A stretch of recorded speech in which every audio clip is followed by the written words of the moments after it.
Hello, I'm Dan Mace and I'm part of the HI Trees group in Histon and Impington.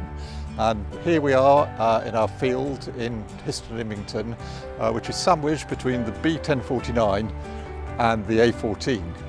Now, the A14 was widened about 3 years ago, and as part of that widening process, the whole junction that you can see behind us was moved forward towards us by about 10 metres. And as part of that work, Highways England had to remove the trees that had been planted about 30 years ago when the road was originally built. And so what was a rather beautiful green gateway to Histon and Impington became this very stark and treeless entrance. And many of the villagers were very, very upset that so many trees were lost. But a group of us were keen to do something to bring back the green gateway to Histon and Impington.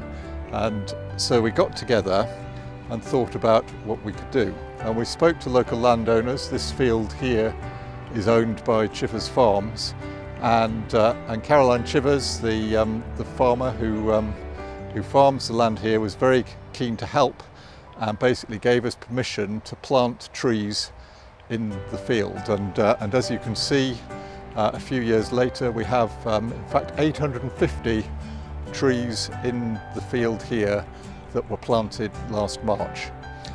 We've not finished. Over this side there'll be a further 600 trees going in November.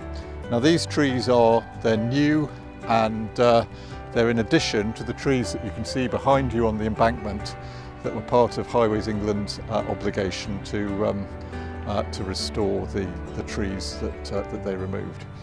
We're very grateful, hugely grateful to the various supporters that we've had. That includes Cambridge Water and the PEBBLE Fund, who gave us a very generous grant to enable us to plant the trees, to put in the fencing that we need to protect the trees, and to help with maintenance. We've also had funding from South Cambridgeshire District Council, from the local parish council, from the Red Lion in Histon, and various other community groups and donations.